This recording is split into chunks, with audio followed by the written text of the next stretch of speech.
Frightened and aimless, I arrived in Hollywood, a New York hippie child in my early 20s.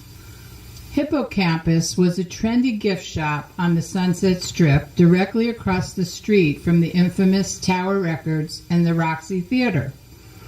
I worked there evenings alongside three of the most exotically made-up gay boys who on alternate nights did the costuming and makeup for the original Rocky Horror Show, which had just opened at the Roxy. It was Christmas time, so every gift item that left the store had to be wrapped to perfection. With not an inch of space to spare, all four of us would often be knelt down on the floor behind the counter at once, where the boys taught me to create gift-wrapping masterpieces they called foo-foos. One evening, a super buff friend of my boyfriend stopped by to suggest that I apply for a job at U.S. Steel, where he worked in the City of Commerce. An anti-discrimination bill had just passed, and they had to start hiring women again. Yeah, it was physical labor, he said, but nothing I couldn't handle.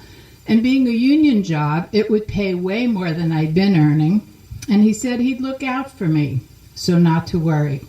I was worried. Just the thought of a big steel mill was terrifying to me, but I was always up for a challenge, so agreed to meet him at 6:30 the next morning at the Roach Coach outside the entrance to the mill.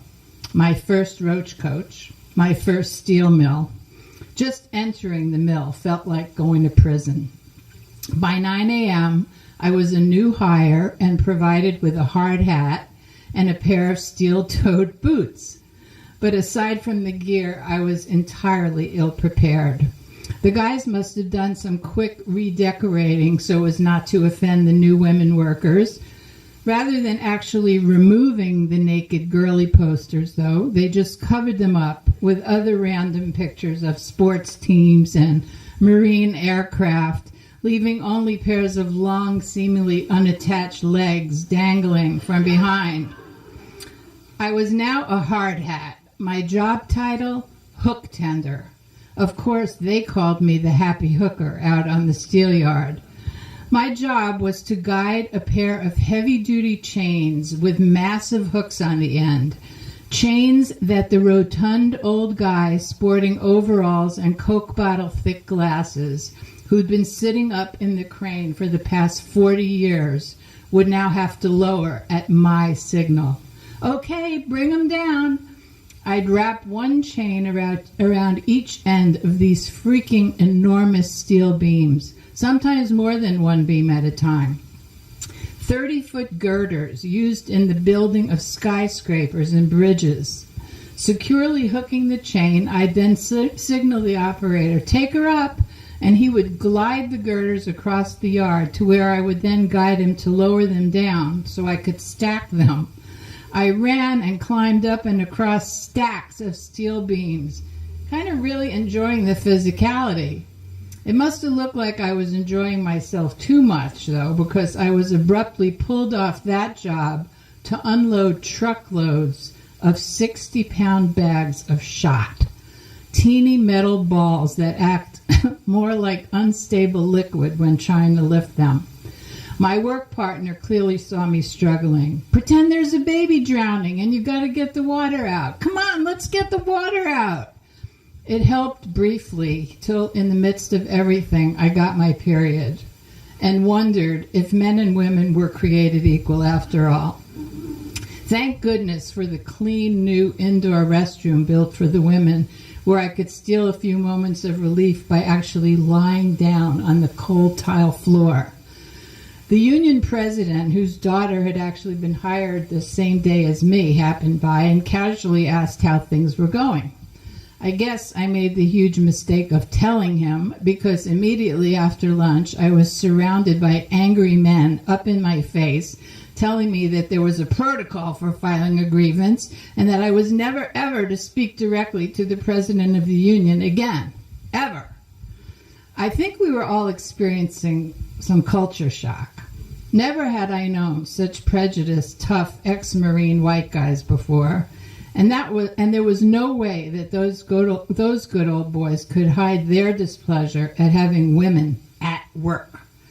Aside from the overt threats, I would daily find cutout photos of naked women's private parts strategically placed on the coffee break table, just so the dudes could watch me squirm.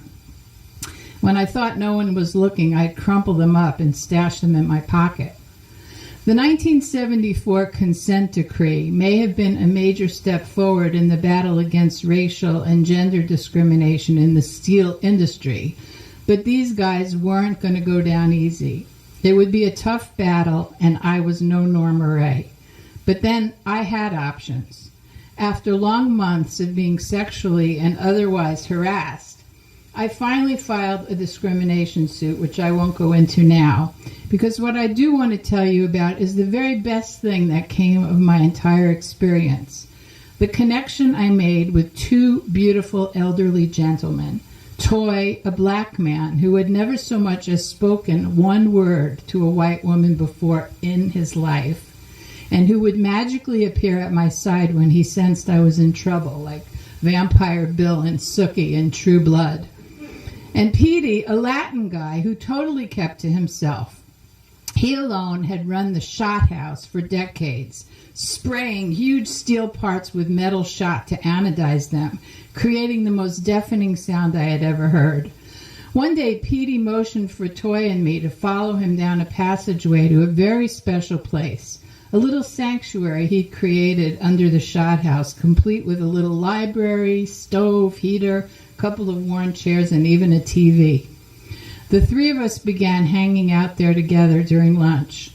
With the common goal of looking out for me, those two men of color started to become relaxed with one another, maybe finally actually seeing something of themselves in the other as well as in me.